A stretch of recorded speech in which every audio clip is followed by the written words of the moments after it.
قسموں کے ساتھ فرمایا الم تر کیف فعل ربک بعاد، فرمایا کیا آپ نے نہیں دیکھا کہ آپ نے رب نے قوم عاد کے ساتھ کیسا سلوک کیا؟ ارم ذات العماد، وہ جو ارم والے تھے، بڑے بڑے ستونوں اور عالی شان محلوں والے تھے، اور اہل ارم تھے، بڑے بڑے محلات میں رہتے تھے، التی لم یخلق مثلها فی البلاد، اتنے اونچے محل، اتنی اونچی بڑی مضبوط کوٹھیاں، اتنے بڑے بڑے ستون کہ فرمایا ملکوں میں دنیا میں ان جیسا، اس قوم جیسا کوئی پیدا نہ ہوا۔ دنیاوی ساز و سامان، مال و دولت، زیب و آرائش، زینت رہائش، یہ سب کچھ اتنا تھا کہ فرمایا ملکوں میں دنیا میں ان جیسی کوئی قوم پھر آج تک پیدا نہ ہوئی۔ فرمایا مگر دنیاوی زیب و زینت، آرائش، مال و دولت، جاہ و منصب اور سکون اور دنیا کے چین نے انہیں رب کے عذاب سے بچانے کی کوئی تدبیر نہیں۔ وہ قوم نافرمان تھی، رب کو بھول گئی تھی۔ جب عذاب آیا تو قوم اپنے سارے ساز و سامان کے ساتھ تباہ و برباد ہو گئی۔ وَثَمُودَ الَّذِينَ جَابُوا الصَّخْرَ بِالْوَادِ، اور سمود کے ساتھ کیسا سلوک کیا جنہوں نے وادی قرا میں چٹانوں کو کاٹ کاٹ کر پتھروں سے سینکڑوں شہر اور گھر آباد کر رکھے تھے، پہاڑوں کو کاٹ کر محل بنا رکھے تھے، وادیاں آباد کر دی تھی پہاڑوں میں پتھروں کے گھروں سے۔ فرمایا وہ بھی بڑی طاقتور قوم تھی۔ ارے آج اپنی مال و دولت پہ فخر کرنے والوں، اپنی دنیاوی زیب و زینت پہ فخر کرنے والوں، دنیا کے جاؤ منصب پر اکڑنے والوں، اور دنیا کی تنگ روزہ عیش پر اپنے مولا کو بھول جانے والوں، اپنی آخرت کو بھول جانے والوں، اور اللہ کی نافرمانی اور سرکشی میں حد سے گزر جانے والوں، فرمایا تم اہل ارم سے بڑے نہیں، تم قوم سمود سے بڑے نہیں، تم قوم عاد سے بڑے نہیں۔ وَفِرْعَوْنَ ذِي الْأَوْتَادِ، اور ذرا فرعون کو بھی دیکھو، اس کا حشر کیا ہوا، وہ بڑے لشکروں والا تھا اور اتنا طاقتور حکمران تھا کہ جو سر اٹھاتا مخالف کو میخیں گاڑ کر ختم کر دیتا، مگر اس کی میخیں جب خدا کے عذاب کا وقت آیا فرعون کو بچا نہ سکی، اس کے لشکر فرعون کو بچا نہ سکے، کسی کی مال و دولت فرعون کو بچا نہ سکی، کسی کی دنیاوی عیاشی اس قوم کو بچا نہ سکی۔ فرمایا الذین طغوا فی البلاد، وہ دنیاوی مال و اسباب، زیب و زینت، دولت، سرمایہ، آرام، آسائش، ان چیزوں میں کھو کر اللہ کو بھول گئے تھے اور وہ حد سے بڑھ گئے تھے۔ انہوں نے زمین پر فساد، مظلوموں کے حق چھینے جا رہے تھے، مظلوموں کی سسکیوں کی آواز سننے والا کوئی نہ تھا، ایک ظلم تھا، ایک فساد تھا، پورا معاشرہ فساد کی آماجگاہ بن گیا۔ فرمایا فَأَكْثَرُوا فِيهَا الْفَسَادَ، انہوں نے اپنے ملکوں میں بڑی فساد انگیزی کر دی تھی۔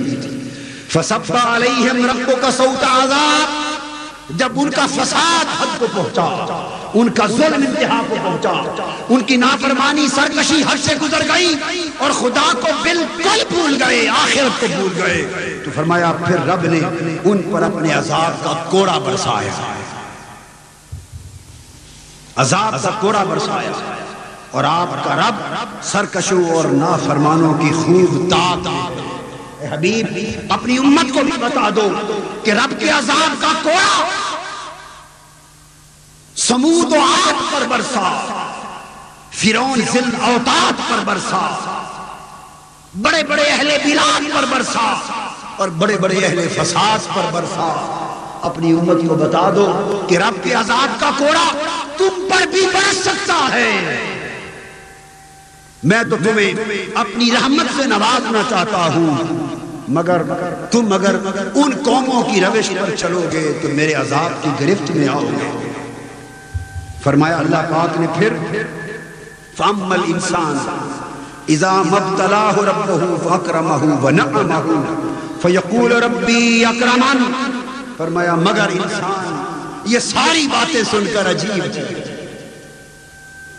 ساری تاریخ قوموں کے زوال اور عروج کی جان کر عجیب ہے. اللہ کے عذاب کی داستانیں سن کر، قوموں کی تباہی اور بربادی کے واقعات سن کر، اور اپنی آنکھوں کے سامنے ہزاروں لوگ صبح و شام نشان عبرت بنتے رہتے ہیں.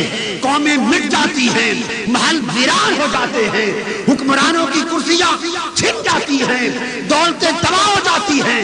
یکایک موت کا فرشتہ انسان کو دبا لیتا ہے. انسان کے منصوبے دھرے کے دھرے، مگر صبح و شام انسان سب کچھ دیکھ کر اللہ فرماتے ہیں پھر بھی عجیب ہے. کیسا عجیب ہے؟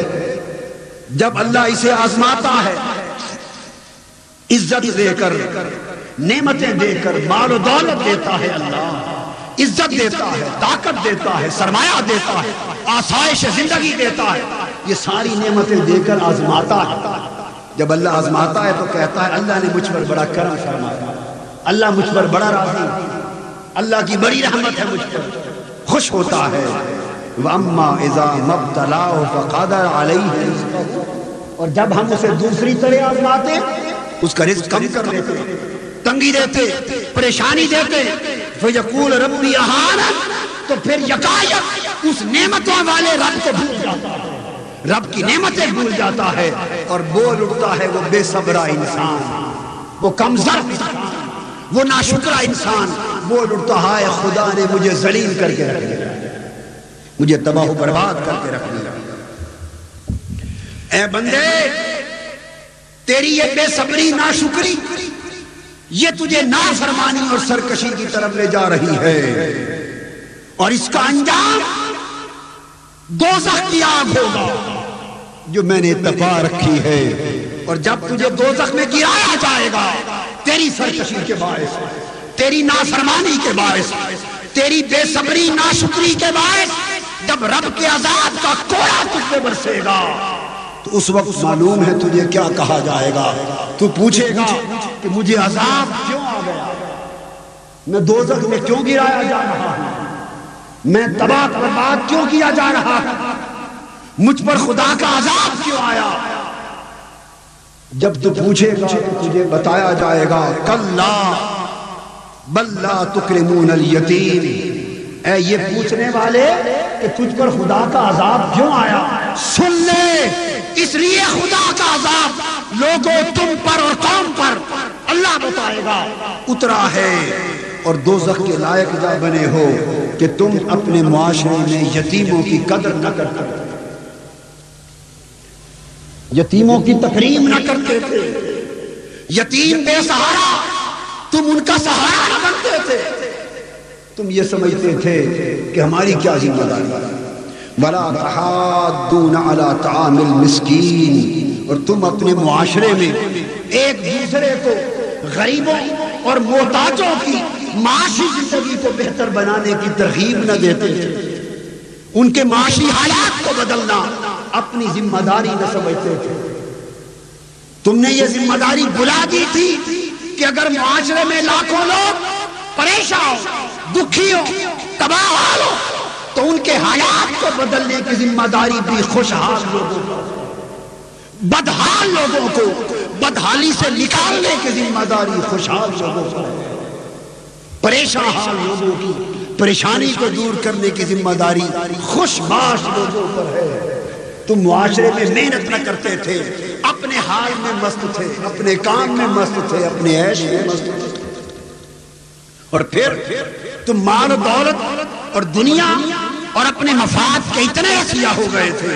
وَتَأْكُلُونَ التُّرَاثَ أَكْلًا لَمًّا، تم وراثت کا مال سارا سمیٹ کر ہڑپ ہڑپ کر کے کھا جاتے. تم وراثت کے مال میں سے بھی غریبوں کو حصہ نہ دیتے. وَتُحِبُّونَ الْمَالَ حُبًّا جَمًّا، اور بات یہ کہ تم نے مال و دولت سے حد درجہ محبت شروع کر دی.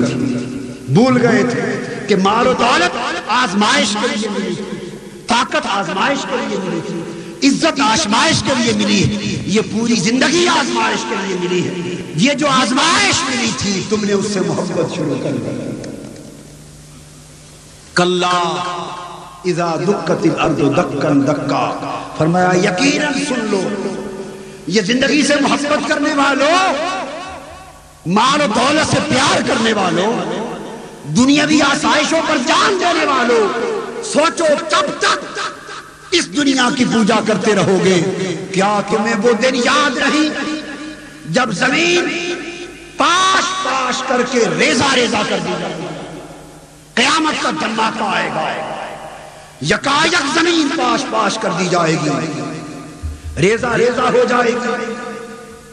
وَجَاءَ رَبُّكَ وَالْمَلَكُ صَفًّا صَفًّا، پھر آپ کا رب جلوہ گر ہوگا، آپ کا رب جلوہ گر ہوگا، اور فرشتے قطار در قطار اس سلطان، اس بادشاہ حقیقی کے حضور صف در صف حاضر ہوں گے۔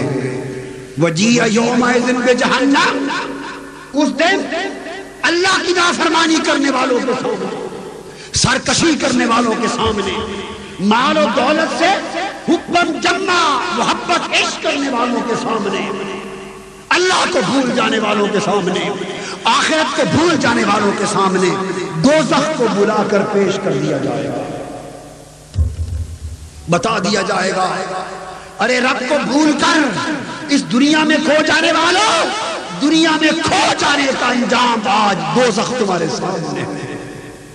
فرمایا اس وقت انسان یومئذ یتذکر الانسان، اس دن بعد انسان کی سمجھ میں آ جائے گی، اس دن بعد انسان کی سمجھ میں آ جائے گی، اور جب سمجھ میں آ جائے گی وَأَنَّا لَهُ الذِّكْرَىٰ، اللہ فرماتے ہیں ناداں مگر اس دن سمجھ ابھی آ گئی تو سمجھ کس کام کی؟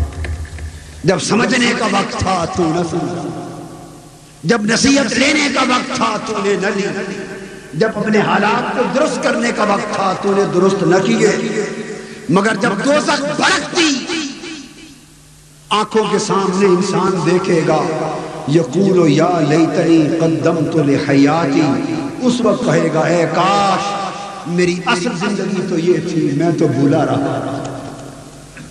ارے دنیا کی زندگی کو اصل زندگی سمجھ لینے والوں، یہ ایک فریب ہے، یہ ایک سراب ہے، جیسے مسافر صحرا میں چلتا ہے اور دور دیکھے تو یوں لگتا ہے کہ پانی بہ رہا ہے، وہ سراب ہے، جو جو بڑھتا چلا جاتا ہے پانی آگے چلتا جاتا ہے، وہ سفر کٹ جاتا ہے مگر پانی نہیں ملتا۔ یہ دنیا کی عیش، دنیا کی لذتیں، دنیا کی راحتیں، یہ دنیا کی ساری جاؤ منصب اور مال و دولت جس کی خاطر انسان دیوارہ وار اللہ کو بھولے ہوئے ہے، یہ سراب ہے، یہ دجل ہے، یہ فریب ہے، یہ دھوکہ ہے۔ ارے اس دھوکے سے نکلو، اصل زندگی وہ آخرت کی زندگی ہے، جب تخت خدا کا سامنے ہو، اس کی سلطنت ہوگی اور وہ فرما رہا ہوگا لمن الملک اليوم، آج کس کی بادشاہی ہے؟ اصل زندگی اس دن سمجھ آئے گی مگر اس دن کی سمجھ کام نہ آئے گی۔ فرمایا انسان کہے گا کاش میں نے اپنی اصل زندگی کے لیے کچھ آگے بھیج دیا ہوتا، فَيَوْمَئِذٍ لَا يُعَذِّبُ عَذَابَهُ أَحَدٌ، اور آج میرے کام آتا، مگر فرمایا سو اس دن نہ اس کے عذاب جیسا کوئی عذاب دے سکے گا، وَلَا يُوثِقُ وَثَاقَهُ أَحَدٌ، اور نہ اس کے جکڑنے جیسا عذاب میں کوئی جکڑ سکے گا۔ اس دن انسان جکڑ دیا جائے گا، عذاب میں آ جائے گا۔ اللہ پاک نے فرمایا بندے میں نے تو سب کچھ کھول کر تجھے بتا دیا، پھر تیری بخشش کی راہیں کشادہ کر دی، پھر تیرے لیے راتیں رکھ دی، پھر تجھ پر اپنی نعمتوں کی برسات کر دی، اپنی بخشش کے دروازے کھول دیے، پھر تمہیں خصوصی راتیں دی، پھر تمہیں یہ کہا کہ التائب من الذنب کمن لا ذنب لہ، اگر پوری زندگی گناہوں سے لت پت ہو جائے اور بات دنیا میں ہی تجھے سمجھ آ جائے اور تو توبہ کر لے تو تیرے پچھلے سارے گناہ مٹا دیے جائیں گے، تو اس طرح پاک کر دیا جائے گا جیسے تو نے گناہ کیا ہی نہ تھا۔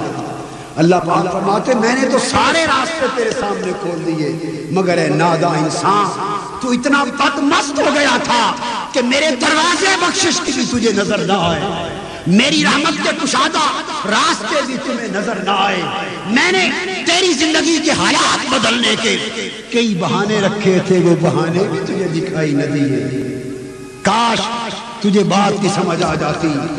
اللہ پاک فرماتے ہیں بندے یہ مال و دولت میں سکون نہیں، دنیاوی عیش و عشرت میں سکون اور اطمینان نہیں، سرمایہ و دولت میں سکون و اطمینان نہیں، طاقت اور اقتدار میں سکون اور اطمینان نہیں، لوٹ مار میں سکون اور اطمینان نہیں، دنیا ساری میں سکون اور اطمینان نہیں. اے انسان، اگر سکون کی تلاش تجھے ہے، اگر اطمینان کی تلاش ہے تو اطمینان دنیا میں کہیں نہ ملے گا، اطمینان میری بارگاہ میں ہے. میرا ہو جا، میری یاد سے جڑ جا، میرے ذکر کو دل میں جگہ دے، میری محبت سے جڑ جا، میری محبت کر، میری طاعت کر، میرا تقوی دل میں رکھ، میری خشیت رکھ، میرا خوف کر، مجھ سے ملاقات کی آرزو کر، آخرت کی تمنا کر، میرا بن جا. بس میں بننے کی دیر ہے، تیرے نفس میں میں اطمینان کا چشمہ کھول دوں. میری یاد تیرے لیے اطمینان کا باعث بن جائے گی، اور پھر آواز آئے گی یا ایتھا النفس المطمئنہ. اس سورت کے آخر میں فرمایا اے میری یاد سے اطمینان پا جانے والی جان نفس، اے میری محبت کے چشموں سے سیراب ہو کر مطمئن ہو جانے والے نفس، اے میری معرفت کی شراب پی کر اطمینان ہو پا جانے والے نفس، یہ دنیا کھو جانے کی جگہ نہیں، اس میں نہ کھو. دنیا گم ہونے کی جگہ نہیں، اس میں گم نہ ہو. گم ہونا ہے تو میرے پیار میں گم ہونا ہے، میری محبت میں گم ہو، میری طاعت میں گم ہو، میری قربت میں گم ہو. ارجعی الی ربک، لوٹا. تو نے دل کہاں لگا لیا، ادھر سے دل ہٹا اور میری طرف آ. ادھر سے دل ہٹا اور میری طرف آ. لوٹا، ارجعی، لوٹا. لوٹنا اس سفر کو کہتے ہیں کہ ادھر کیا جائے جہاں سے آیا.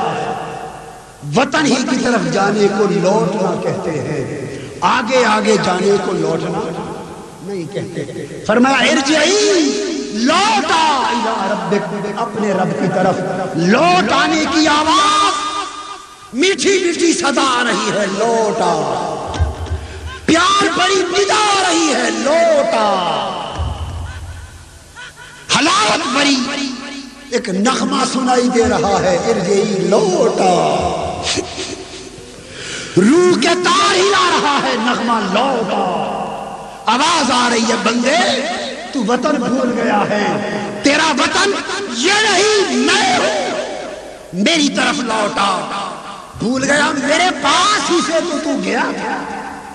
کل تک تیری روح عالم ارواح میں میرے حضور سجدریز تھی، میرے جلووں سے سرشار تھی، میری قربتوں سے مالا مال تھی، اور تو میرے پاس تھا اور میری بارگاہ تیرا وطن تھی.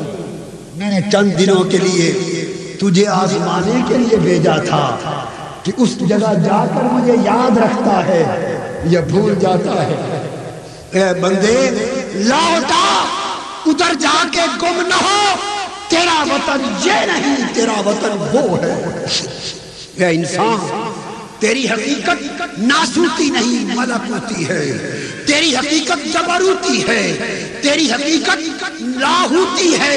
اے انسان، اس دنیا کے پنجرے سے، حرص سے، ہوس سے، تما سے، لالچ سے، حب دنیا سے، شغل دنیا کی حب سے، شہوات دنیا سے، خواہشات دنیا سے اپنے آپ کو نکال لے. کہیں ایسا نہ ہو کہ تو انہی میں پھنسا ہو اور فرشتہ تجھے لے کر میرے پاس آ جائے، بغیر تیاری کے آ جائے، اور جب بغیر تیاری کے موت دبوچ لے گی اور میرے پاس تو پہنچے گا تو میرا پہلا سوال ہوگا، بتا میرے لیے کیا لایا. پھر تو مجھے کیا منہ دکھائے گا؟ اے نفس میرے ذکر میں مطمئن ہو جا، میری یاد میں کھو جا، اور اس دنیا کی آزمائش کے چند دنوں سے فائدہ اٹھا اور میری طاعت بجا لا۔ توبہ کر، توبہ کر، اور دنیا کے اندر رہ کر آخرت کو تک، اپنے وطن کو پہچان، اپنے رب سے پیار کر، رب کے حضور حاضر ہونے کا دھیان کر، اور پلٹ آ میری طرف۔ دل کو مجھ سے لگا، حکم ہوگا کہ جب تو میری طرف آئے گا، وطن کی طرف آئے گا اور آنے والا بن جائے گا، تو آواز آئے گی راضیۃ مرضیہ، اور اس حال میں ہاں کہ تو مجھ سے راضی ہے، میں تجھ سے راضی ہوں۔ تب حکم ہوگا فادخلی فی عبادی، آؤ اب اسے میرے بندوں میں شامل کرو، یہ میرے بندوں میں شامل کرو۔ وادخلی جنتی، اور میری جنتوں میں آ جا، اللہ کے بندوں میں آ جا۔ لوگوں فادخلی فی عبادی، آج کی رات کا واللیل اذا یسر کا پیغام یہ ہے، وادخلی فی عبادی۔ رات گزر رہی ہے اور زندگی کی رات بھی گزر رہی ہے۔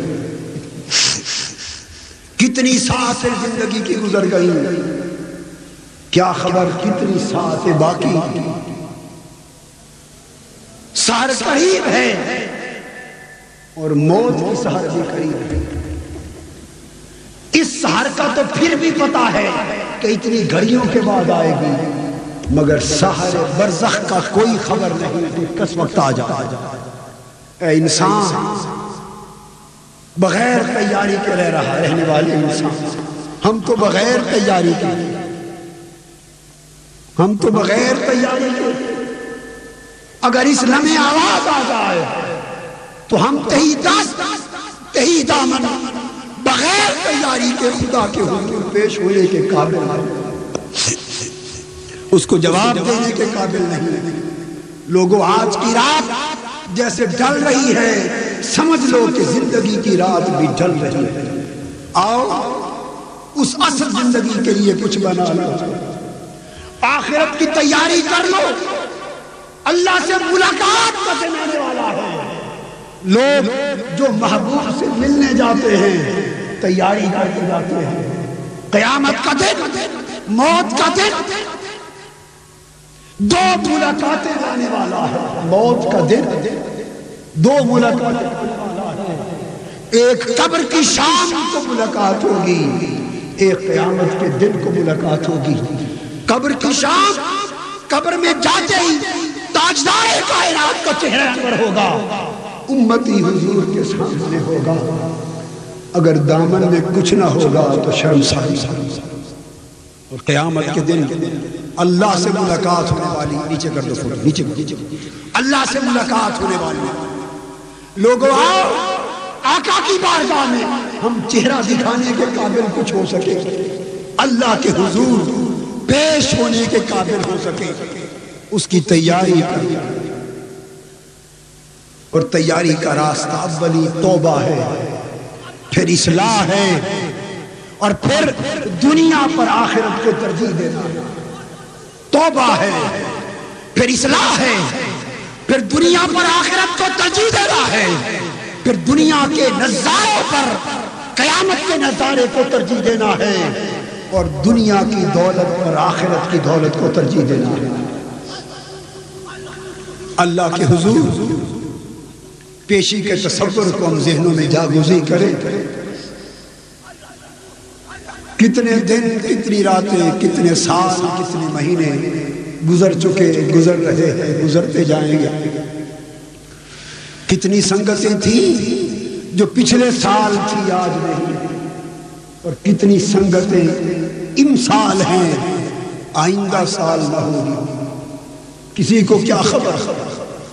لوگوں انتظار کا وقت نہیں، اتنا وقت نہیں کہ انتظار میں ضائع کیا جا سکتا۔ بس اسی گھڑی زندگی میں تبدیلی کا فیصلہ کرنا۔ اللہ والے بن جاؤ، اللہ سے ملاقات کی تیاری شروع کر دو۔ بس پیغام اللہ سے ملاقات کی تیاری شروع کر دو. ہم جو اس دنیا میں کھو گئے ہیں یہ جگہ کھونے کی نہ تھی، جگہ تو وہ کھونے کی ہے. اس ملاقات کی تیاری شروع کر دو. آخرت کو دنیا پر ترجیح دو. بس اگر وہ ترجیح نصیب ہو گئی تو زندگی کے سارے احوال اور طرز برداشت اور طرز فکر و عمل اور زندگی کی ساری ترجیحات خود بخود بدل جائے گی. اللہ تبارک و تعالی ہمارے حال پہ کرم فرمائے.